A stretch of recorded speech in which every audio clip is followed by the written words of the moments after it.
Hello, lovely people. Welcome to my September reading wrap up. Dooby dooby dooby dooby dooby dooby dooby dooby dooby doo. Dooby dooby dooby dooby dooby dooby dooby dooby Sophie vlogs. I have the tail end of a cold and I've been putting off recording this in the hopes that I would get better, but I think this might be the best it's going to get for a bit of time, so I'm just going to crack on and chat to you about some fab books. In September, I've been recording a sort of supernaturally book vlog to kind of go live near Halloween, so it will probably have gone up before this one has. So a lot of the fiction that I've read in September is encompassed in that. So this is going to be quite non-fiction heavy. The first book that I finished in September was The King in the North by Max Adams. This is looking at Northumbria in the 600s. It has a little subheading, The Life and Times of Oswald of Northumbria. So it's looking at Saxon history. It says that it's looking at Oswald, and it does. I would say that actually this looks at a lot more than just Oswald. Like, quite a lot of this, it takes a while to get to Oswald. Quite a lot of the start of this is really setting you up with an understanding of what Saxon kingdoms were like in this time, the people who came before Oswald, how that then influenced like what he did. And then you do get Oswald for a bit, and then when he dies, you then also get quite a bit of time without him, but looking at sort of the repercussions from his rule and all this kind of thing. This is one of those books where, because I do read history, quite a lot of that stuff that was like setting up I kind of was familiar with, but I wasn't as familiar with Oswald as an actual figure, and so I did enjoy learning more about him.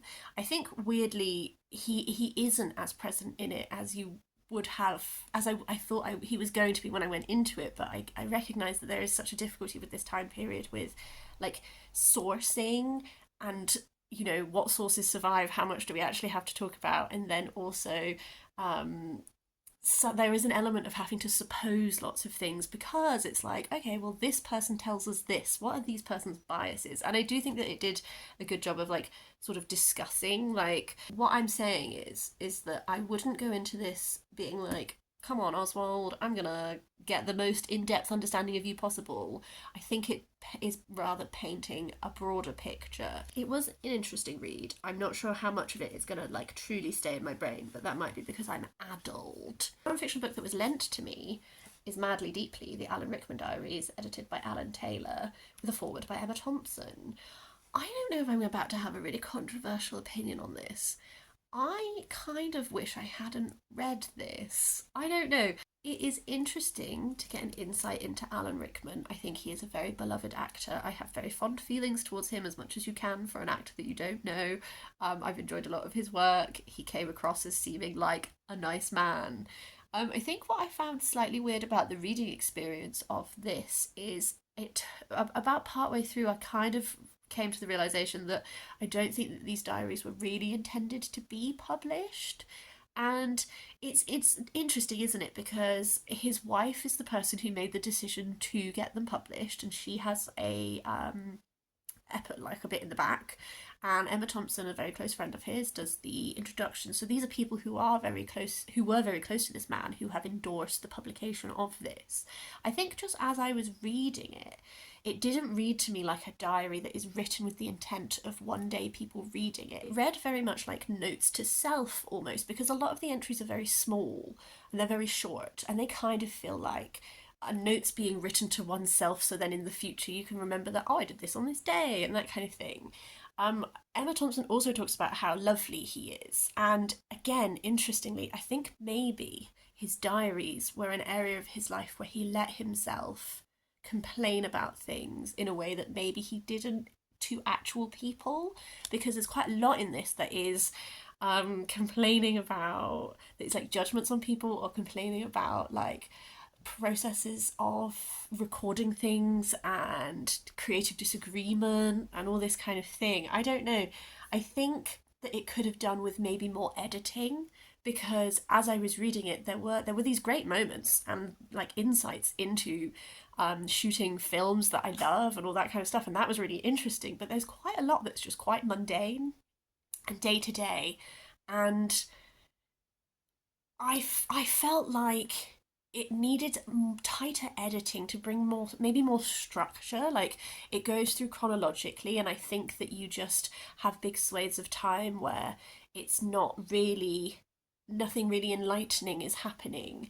And maybe I think, maybe I wish it was shorter and more tightly edited, maybe edited around theme or something. Um, I don't know.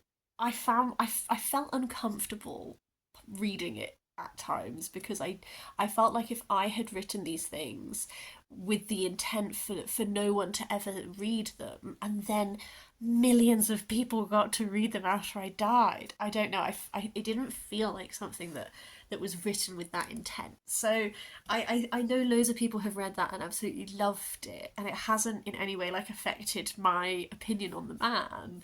It's just when it comes to like privacy as a concept, I don't know, I just feel a bit weird about it at the edges. An audiobook I listened to was The Little Sparrow Murders by Seishi Yokomizo. This was narrated by Akira Matsumoto. I didn't write down who the translator was, I've now realised. I will include it in the description for sure. This is actually my first time listening to a murder mystery. I'm very much still learning audiobooks and like what I like in audiobooks.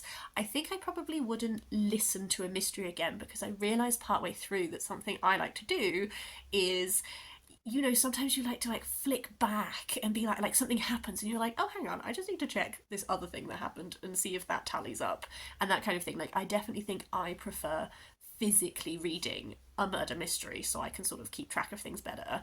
But that is not a commentary on the audio narration. I think the narrator did a great job, particularly with the performing of dialogue. There's a lot in Seishi Yokomizo that happens a lot where there's like heightened emotions and, you know, people react to things with horror and people get hysterical and all that kind of thing. And I think that the narrator really delivered that dialogue really well. The Little Sparrow Murders, this is maybe the sixth Seishi Yokomizo that's been translated into English now. I'm reading all of them because I just really enjoy them. This one, The Little Sparrows, is like a song that has meaning that is then these murders happening in this very small village. I recently read The Devil's Flute Murders by him, which was very much to do with like family lineage and sort of like things passed down in the blood and that kind of thing. Whereas I quite enjoy that each one has quite a different like little topic that they're exploring. For this one, our detective Kazuki Kindaichi has gone to this little village to get away from it all. He's not even supposed to be investigating murders, but there is this historic murder that happened many, many years ago that has sort of never been solved.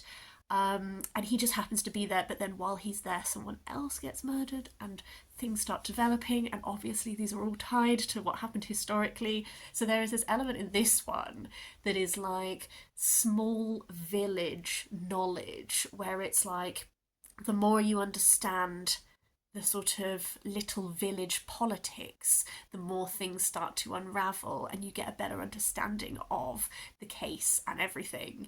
There's this really fun moment where after a particular thing has happened and Kazuki Kindaichi and the other people who are working on the mystery like lay out a series of questions, and that's why I wanted to be able to flick back, is I wanted to refer to the questions as it was going on, and they do come up again and it is that kind of thing, but I really wanted to be able to like have that bookmarked and come back to it as it went on and think about my understanding of the answers to these questions. I don't think this was my favourite Yokomizo because I think some of the others of his work have like aspects of them that make them more distinct. I think maybe this one won't be one that stays with me as well, but I did really enjoy it. I think Yokomizo is a really like it seems really weird to be like he's a fun murder mystery writer in that all of the murders are always quite bloody. I never really go to him for like really fleshed out character work, but I love the way that he sort of puts together a puzzle, and I just find it really fun to sort of unspool it.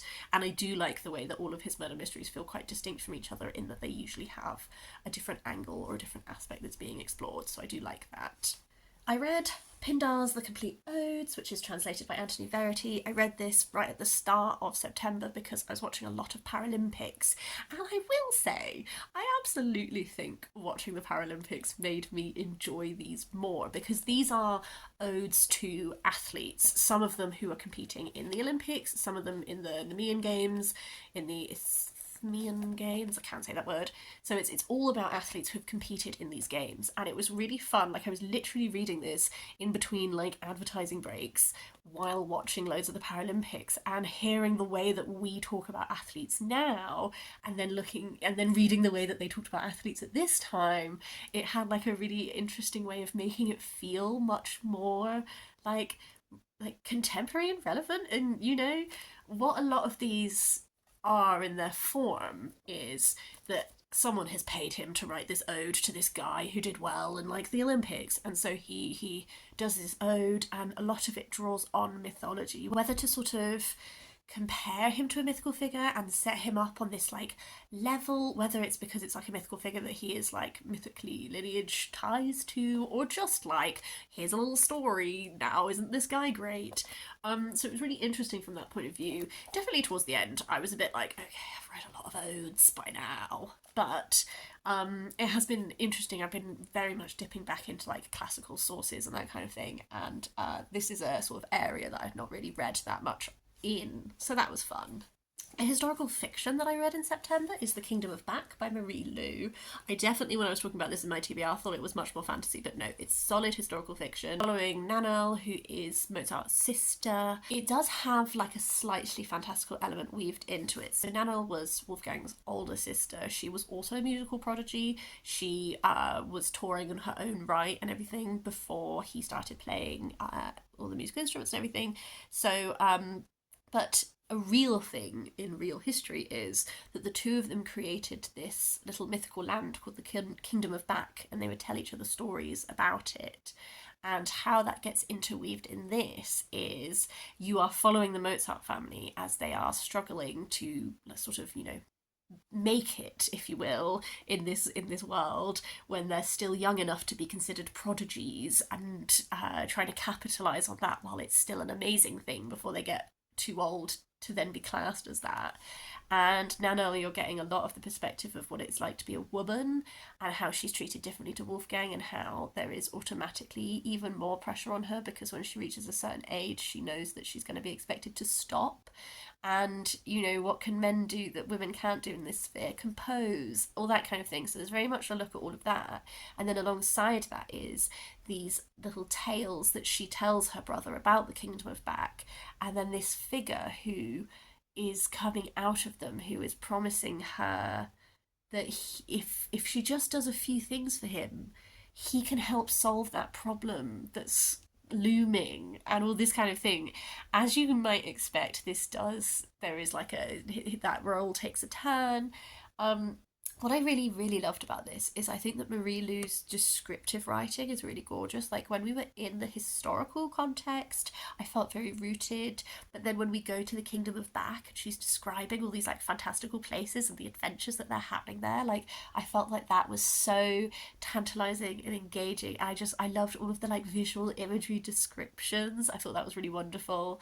And I did really like this look at what it must have been like to be someone who was also wonderfully talented, but just because she's a girl, there's already this ceiling on how far she can go, and how differently her brother is indulged versus how she is indulged, and all of this kind of thing. I thought that was really, really well done. This is sort of like a YA level, I would say, and I think it's a really great piece of YA historical fiction to get any young adults in your life. I will say I definitely think there was like a predictability to the plot, not necessarily in a massively problematic way, but I feel like even from giving you this plot description, like, you're going to have an idea of like some of the things that will happen in this. So I do feel like those plot beats were quite predictable, but I think the way that it was written meant that I was still really engaged, and I had a really enjoyable time. Let's talk about a delightful arty book. This is The Botanical Footwear of Dennis Kyte. I found this in a second-hand National Trust bookshop. I'm obsessed with this. Honestly, I think a lot of you would be too. It is just utterly darling. Like, it just has all of these little footwears that are created Well, this isn't foot, these are just pictures of leeks. It's just like these really fantastical, imaginative shoes made of different plants and produce, and I just think it's incredible. It has some of these like quotations that like give context to things. There's like barely any text. It's a picture book, but it is just so delightful, and I just was absolutely captivated by it. I thought it was magical and wonderful. Two non-fiction books that I listened to that sort of informed each other. The first one is The New Formation, How Black Footballers Shaped the Modern Game, edited by Calum Jacobs. This was a collection with lots of different contributors and different narrators. It is looking at football. I proofread a football magazine as part of my job, and I've now reached the point where apparently I have opinions about football, which is a very strange place for me to be at with my life. But I thought as a result that this would be an interesting listen, and it really was. It looks at a number of different footballers. Each essay has a different focus. Some of them are about a specific footballer, some of them are much broader. Like one of the essays that really stood out to me was looking at black Muslim footballers in Britain and the influence they've had. And I just thought it was really illuminating and enlightening. I was familiar with a number of the footballers, but as I've said, I'm not really a football superfan, so I just really enjoyed getting much more of an insight into the impact that certain footballers have had. Some of this was looking at the way that they were treated by the media and then how that impacted them. A lot of it was looking at the specific ways that individuals opened doors for other black footballers or changed the landscape somehow in football, whether that is through the work they've done after they've left football or how they've influenced conversations about black British identity. Yeah, there's like a 4.25 or something. I just thought it was really well put together. It has been really illuminating. If you're in any way interested in football or sport, I would really super duper recommend it. And then where I went afterwards was a book that was actually mentioned in that by one of the people in one of the essays, and that's Homecoming: Voices of the Windrush Generation by Colin Grant, which I cannot recommend the audiobook version of this specifically enough. The audiobook production was brilliant. This is Colin Grant editing together. He has done a lot of interviews of people from the Windrush generation. The Windrush generation, for those of you not based in the UK, was the Windrush was a ship that came from the Caribbean to the UK, and it brought a lot of migrants here. We specifically asked them to come, but there has been a lot of stuff lately with these people being deported unfairly and all of this kind of thing. I would really recommend you read about it. And there were a number of other, it wasn't just the Windrush, it's just that's the big one, so that's how it sort of gets summed up. Colin Grant splits this into topics, so every chapter has sort of a different theme or focus, and there is sort of like introductory where it's like him telling you a combination of his own experience because based on his family and his childhood experiences, and then you go into lots of different voices. He interviewed a lot of people who came over on these boats, and then he also has lots of archival things, so like excerpts from newspapers or from governmental pamphlets that were handed out to the communities that were both arriving and receiving people. Lots and lots of different archival things. But what was really fab about the audio production is that like every person he interviewed like had, I don't know enough about the audiobook recording to know whether those are the actual voices of the people that he interviewed or if those are actors, but each voice had their own actor. So I did see a review that talked about reading the physical book that was really hard to track when the same voices cropped up again, whereas with the audiobook that was not a problem at all, because as soon as a voice started I knew exactly who it was, the previous bits of their story that I had heard, and it meant that it really joined it all up really, really well. I just think that the audiobook production specifically was fantastic.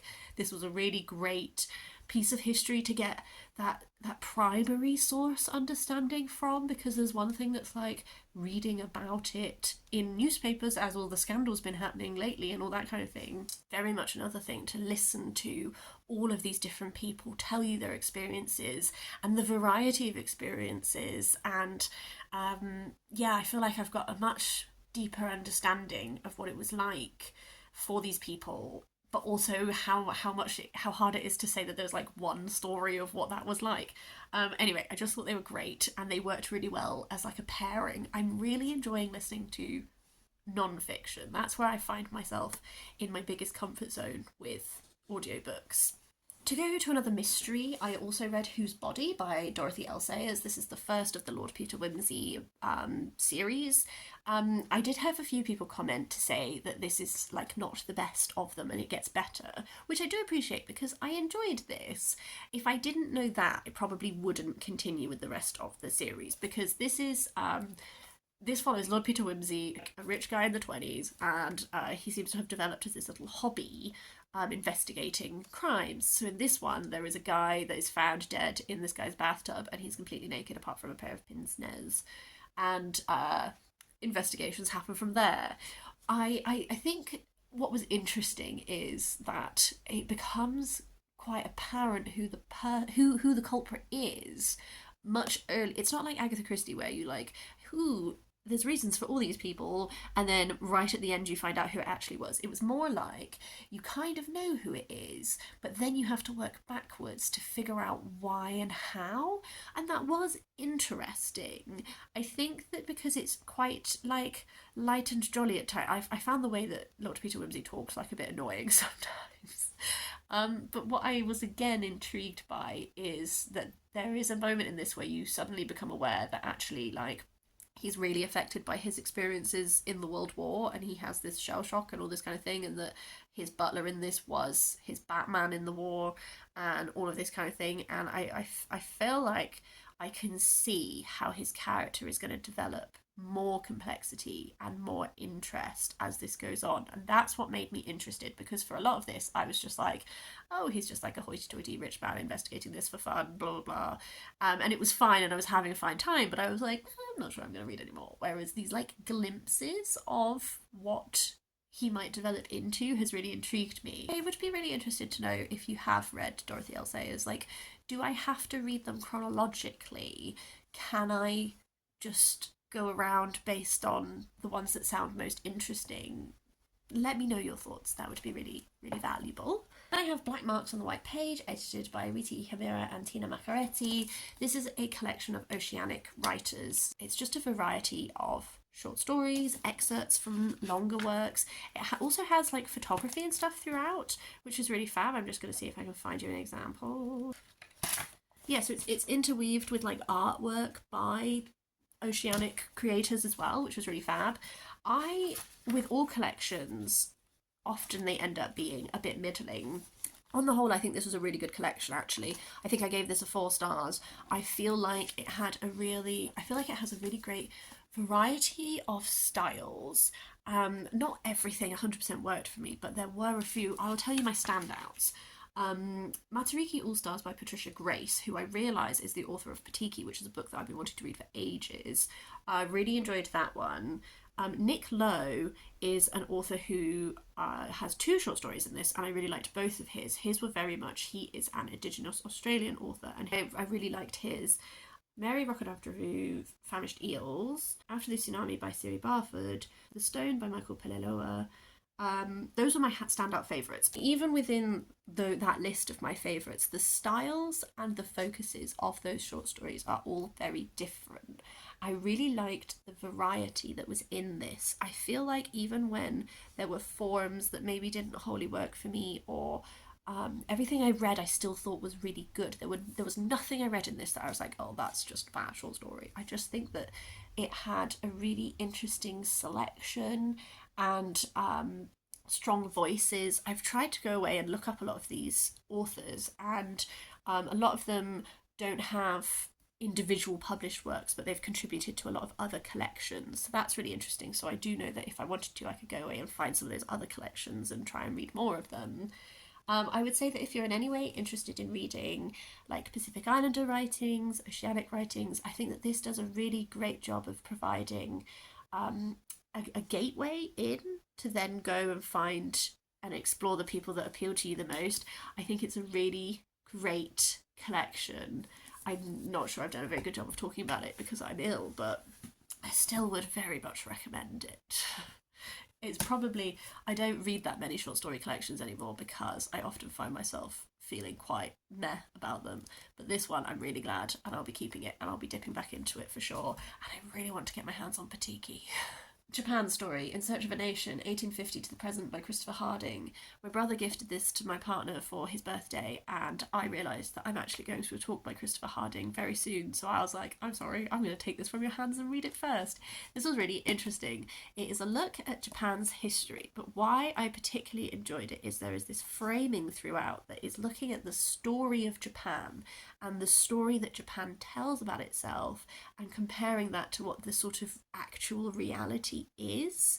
And that relates to a number of different moments in Japanese history. This is simultaneously like a little potted history of 1850 to the present. It does touch on stuff that happened before that, but it only in to give context of the history that it's looking at within this time period. And I feel like that was told in a very clear way. I know bits of Japanese history, but this really did flesh out my understanding a lot more. But it keeps coming back to particularly these moments of crisis where whether that is, you know, war, like nuclear meltdown, all that kind of stuff, like these moments of real crisis, how Japan responded to them, and then the way that sort of Japan tells a story of itself.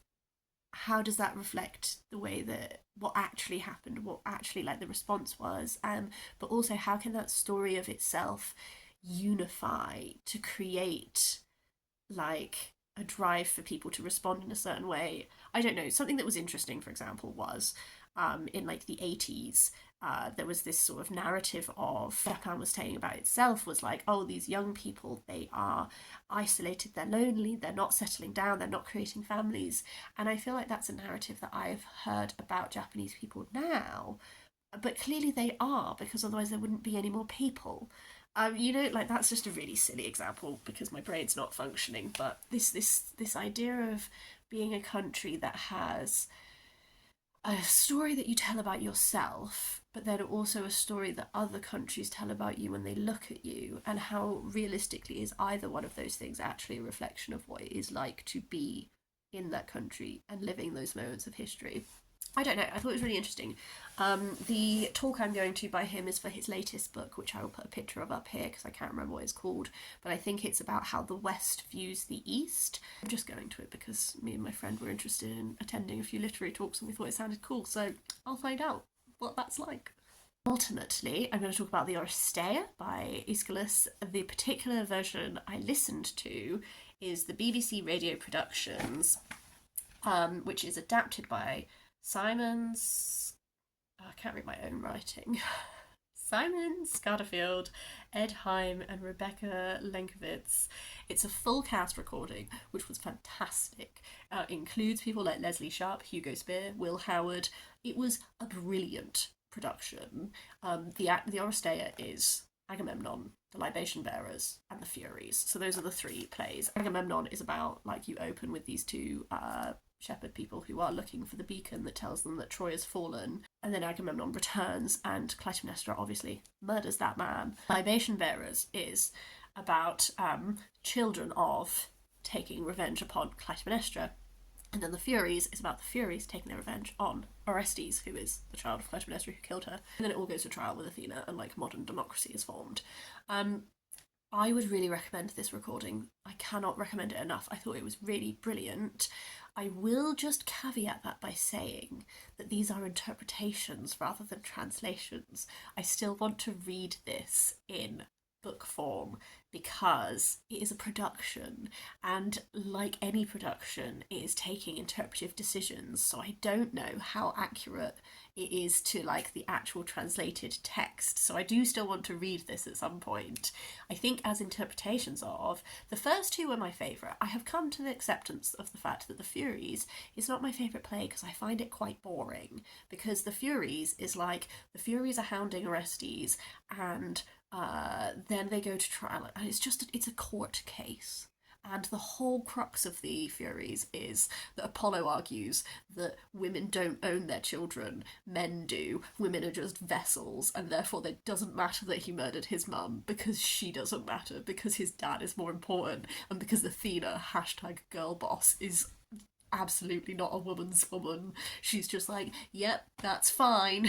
So that one always annoys me because it's just like a really long, boring trial. And then it's just like, oh, okay, the most awful argument of all time has won. Whereas and also specifically with this production, there's sort of kind of a narrator in it who is kind of narrating what would be stage directions. And I understand that, like, it's an audio thing and I can't like see it. I don't know why I found it really distracting. It kept like jarring me out of the experience of it. So that one was my least favourite, although I do still think it is good.